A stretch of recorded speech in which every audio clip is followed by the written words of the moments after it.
mean this seriously. You are the most informed people in the Twin Ports probably. So I just also want to give the opportunity to answer any questions. Even if you want to get some opinions, I guess that's what I'm here for. But I have Terry Kalan, our city clerk, here as well. She is responsible for conducting this election within the city. So you can feel free to ask her questions at the end as well. So just a timeline of how we got here. This is not too detailed. Again, I think you followed most of this, but about the time of the Safer at Home order, and even before, as the pandemic started rising across the United States, and we realized that this election could potentially be dangerous, we started aggressively asking voters to vote by mail, to request their absentee ballots online, and to send those back into the clerk's office. To date, we have received just under 4,300 ballot requests from voters, and about 3,300 of them have been returned today.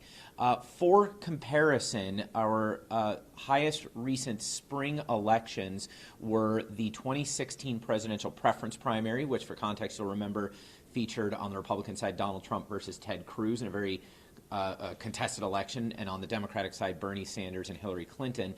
That had about 6,000 votes in that spring election.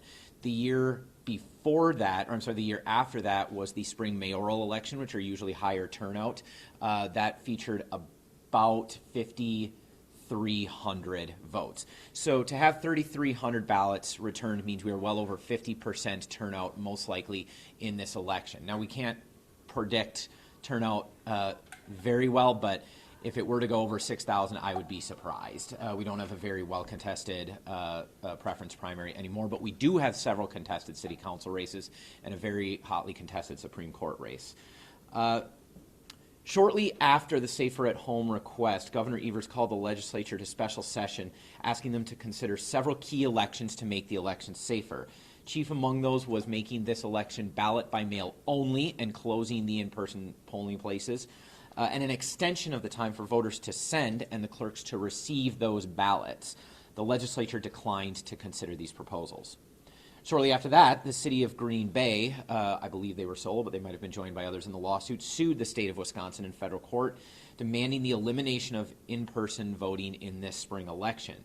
A federal judge that heard the case denied the request, but extended the deadline to receive ballots by Monday, April 13th, and declined to add a requirement that they be postmarked before that date. So voters could have continued filling out ballots and bringing them in under that order. Late in the afternoon yesterday, Governor Evers closed the polls via emergency order and postponed the election date to June 9th. He also called the legislature back into special session to confirm or alter the date and to extend the terms of offices that would expire before the new election date. I should say that was one of our chiefest concerns in local government. Up here in northern Wisconsin, if the terms of office were not extended, it was possible. There was, of course, a great deal of uncertainty, but it was possible that we would have lost the entire county board and half of the city council, as well as some school board seats and a number of town and village seats. The legislative leadership immediately appealed the order, Governor Evers' order, to the Wisconsin Supreme Court, who overturned the governor's order on an ideologically split vote. I should point out, incumbent Justice Dan Kelly did not vote in that decision. He is on the ballot today. This order reopened the polls but did not change the ruling of the federal judge governing the return of absentee ballots. But the Republican leadership of the legislature had appealed that ruling of the federal judge to the U.S. Supreme Court, who late yesterday overturned much of the ruling and ordered that only those ballots postmarked or delivered by the close of the polls today be counted. Ballots must be received by Monday, April 13th, regardless of postmark, at which time clerks will canvass the election and tally the votes. So then a quick rundown, which most of you already know, of how the election is taking place today. It has started. The polls have opened at all 5 regular polling places at 7 a.m., with the exception of Salvation Army, which is the 6th and the 10th city council districts and the 5th voting precinct. That has been closed and has been moved here to the Government Center atrium. You all saw that down below. The polls will remain open until 8 p.m. All polling places will offer curbside voting, right? All polling places will offer curbside voting. Instructions will be offered as you pull up. To protect voters, all election workers will wear masks and gloves and have hand sanitizer and cleaning supplies. Some of that supplied by Vicre Distillery in Duluth. They've been very supportive of the City of Superior's operations, especially public safety. And today we are considering our election workers public safety workers. We are asking voters to have their ID ready, but to not place it on the table to minimize its contact, to show it to the election workers to confirm their ID. They may have to remove any mask that they are wearing, which the CDC does recommend voters or any members of the public to wear masks while out in the public, but they will most likely have to remove it while producing an ID. We encourage voters to bring their own pen, but our pens are disposable, and voters can take them with them when they're done. We won't be reusing pens. We're asking voters to come at slower times of the day. The busiest times of the day are the before work hours from the opening of polls till about 8:30, 9 o'clock, and then after work from about 4 p.m. to 6 p.m. So come during the day if voters are able. This is essential travel. This is, of course, permitted to come and vote. We always enjoy children coming to vote with their parents. We love giving out the future voter stickers. We love promoting civic engagement for children. But today we are asking voters to come alone. Only actual voters will be permitted at the polls. We don't want children coming and exposing themselves or our poll workers potentially to coronavirus or COVID-19. All absentee ballots. So here's how the balloting will work. If an absentee ballot is postmarked today, that means it is brought to the post office and they have postmarked it, received, and delivered to us by Monday, April 13th. It will be counted. If a ballot is dropped off at the city clerk's office or in our drop boxes out front of the government center today before 8 p.m., it will be counted. I want to stress those technicalities. And we do not want voters to over-rely on the mail. A voter that drops a ballot into a blue postal mailbox at 7 p.m. tonight cannot be guaranteed that will be postmarked today. That postmark is absolutely vital. If it's postmarked tomorrow, it cannot be counted by law. So we are encouraging all voters to bring their ballot into the city clerk's office or to the drop boxes out front. We prefer the drop boxes to minimize contact. There was some confusion about the requirement for ID. First, I take responsibility for that. That was my fault. I sent out a press release with some faulty information as I was trying to get that out quickly, so I apologize for that. When voters requested absentee ballots by mail, that period has passed for the April election, but when they did, they were required to provide proof of ID. If you have a ballot in hand, whether that was mailed to you or whether that was handed to you by an election worker today, you no longer need to provide an ID. If you have that ballot, you can turn it in. You need no further proof of your ID. Finally, I just want to say, if there are any questions that any voter has, they can feel free to call the clerk's office at 715-395-7200. That is the best number, but I remind the press and voters that it's going to be a busy day at the city clerk's office. They may have trouble getting through, and so as a backup, they can call my office, the mayor's office, at 715-395-7212, and we should be able to answer most questions. Of course, I'm trying to make myself as available as possible on social media all day as well to answer questions there, but that is, I remind people, the worst way to get a hold of me. I may get back to you in a few seconds, and I may not see it at all. So please use official channels for that. The last thing I want to say is that our polls are almost fully staffed today. And even a couple of weeks ago, that was not true. Many of our poll workers are in vulnerable age groups or are vulnerable due to their health, and we lost almost all of them to the risks imposed by this pandemic. After repeated appeals from myself and the city clerk and a number of other city officials, dozens of people have volunteered to work the polls today. Many of the poll workers are brand new. They have just learned how to do this, but they are operating during a national emergency to protect the right to vote and to help citizens exercise their role in this democracy. They didn't have to. Several of them are in this room today. So I want to express my deepest appreciation for the people that showed such tremendous courage and civic sense of good citizenship by volunteering to work these polls today. It's going to be a long day, so we're asking voters to be kind to them, be patient, be respectful, and more than anything, be grateful. That is about all I have, I think. Can I answer any questions? No, I'm sorry, Terry, do you have anything to add? Just That's a good point. I'm sorry I forgot that. We just got that instruction this morning. The tally will not take place tonight. We will not have results of the elections tonight. I believe the votes may be counted. We may know the number of ballots cast tonight. Yeah, Correct. well, the number, but not. But we won't know who won. Personally, I'm grateful for that. Anybody that follows elections closely knows it's always stressful as the votes come in, and it's great that we don't have to stress out for weeks, and I know the candidates are even more grateful than I am for that. We simply won't know the results until Monday, April 13th. Okay, can I answer any questions? Yeah, I'll start. So can you specifically highlight what is going to be done to maintain social distancing and sanitation throughout the polls? Yes, all the poll workers have cleaning supplies, so they'll be able to clean the actual sites. We're asking voters to minimize the number of voters that exist in any one space at any given time to protect, to maintain social distancing. We have hand sanitizer available. The election workers are largely wearing masks and gloves, and we are asking voters to take those precautions as well. I'm sorry, you'll notice at several of the places where voters interact with election workers, there are clear screens as well to protect surfaces. Good to know. And just as a result of this pandemic, are you expecting a lower number of people coming up to vote? Yes, and we consider that a good thing. Usually we want as high a turnout as possible, but today we did want to minimize the turnout on Election Day, and I want to be careful about risking my messages here. We always want every citizen to participate in their democracy. I'm not thrilled that we're holding Election Day in person today, but that's the law. We have to hold it. And therefore, our leadership, our governance, and the future of these communities is going to be decided today. And so this government, all of the governments that we're deciding today, and the offices that will lead this government belong to the people that vote. And so we want people to turn out and vote. But thankfully, over a majority of the expected turnout has already voted, and we're very grateful for that. If people have ballots, we still hope that they will turn them in, and that we'll still have a high turnout, but a low in-person turnout.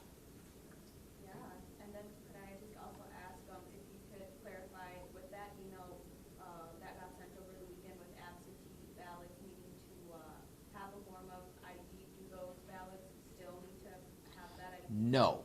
If you have, so the reason for that confusion, the full story, is there was some confusion on the weekend. We had a lot of clerk staff working over the weekend to process the very high volume of absentee ballot requests.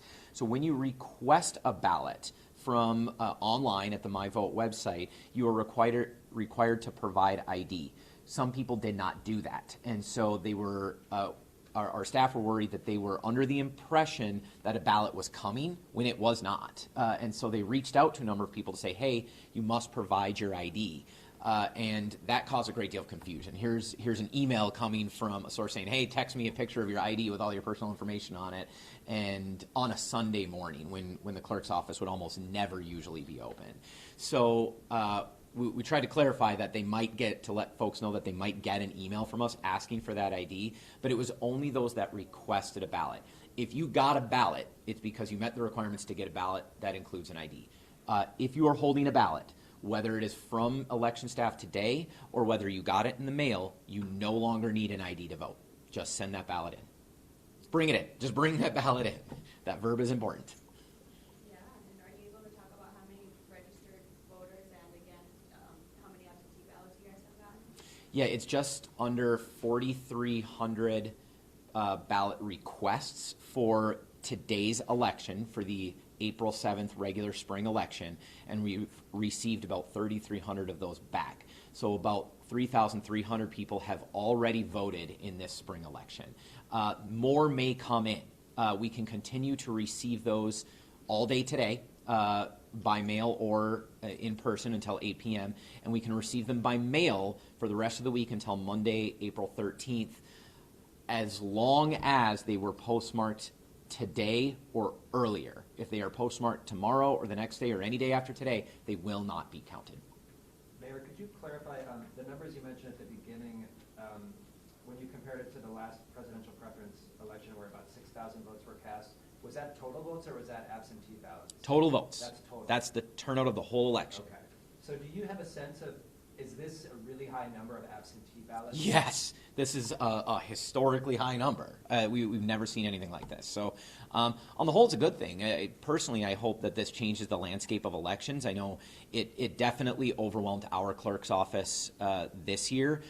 If this is the way people are voting now, we'll be able to adapt to that in the future. And so it is, and it minimizes a lot of the work on election day. But yes, this is an extremely high turnout. In fact, it's maybe implying a higher turnout than I otherwise would have expected for the election as a whole, and that'll be a good thing.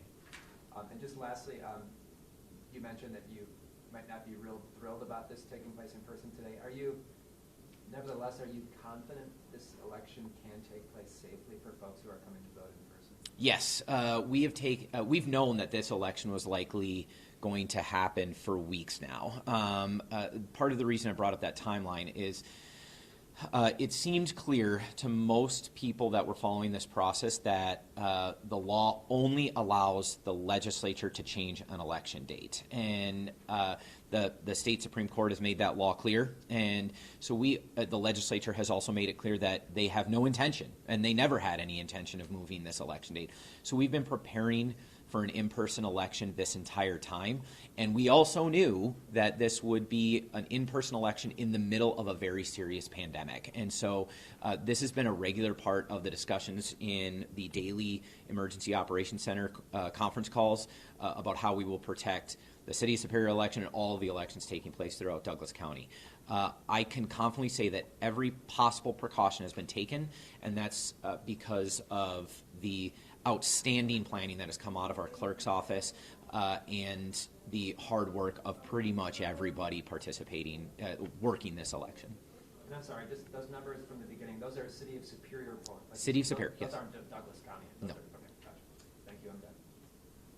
Mayor, did the city want the legislature, the governor, and all to get this date moved to get it in person to extend? I didn't do any lobbying. I've spent my time focusing on the City of Superior's response. I know there were a number of mayors in southern Wisconsin that very adamantly advocated for moving this election.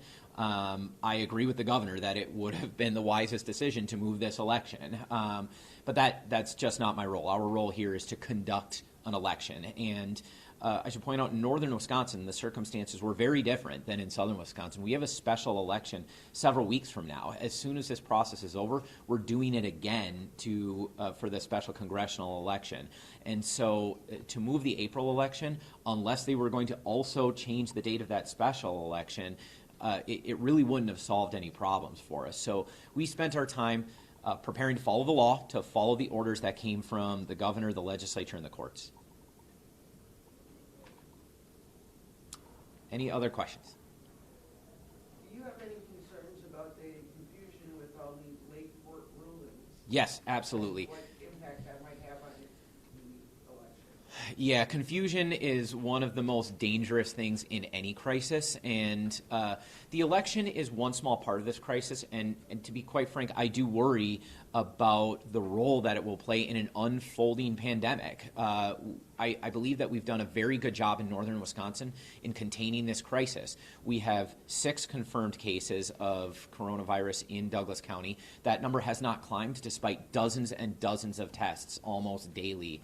And so I felt confident that we'd done all the right things, and now we are exposing ourselves to a great deal of risk. While I think we have taken the measures that we needed to take, this is still going to be a pretty risky day for us. And so on top of that confusion, nobody really understood exactly what was going to happen. From our side, we always prepared as though we were going to do the most work we could possibly be allowed to do, which is to hold the election in person and to continue to collect mail-in and hand-delivered absentee ballots. But the fact is, in a crisis, rumors spread, false information spreads, sometimes old information spreads, and that's almost much, much worse. One of the most frustrating things, and I'm sure all of you were as frustrated as I was, the governor issuing an order canceling the in-person election was legitimate news, and you all covered it, and that went all over social media. It was covered on all your stations and in your, on all of your social media accounts.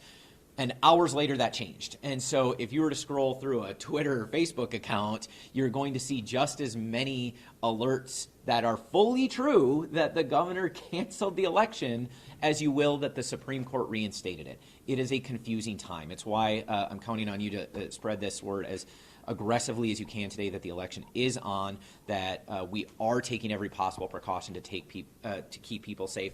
But we're also enlisting the public. We're trying to say what is actually happening as often as possible so that regular voters, regular members of the public have true information that they can spread. In a pandemic, rumors and false information are far more contagious than any virus I've ever seen. Any final questions?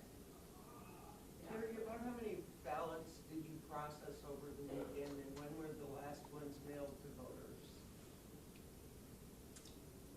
The last ones were mailed probably Saturday because they had filed a request prior to Friday at 5, and we had emailed them or called them and gotten a hold of their missing information.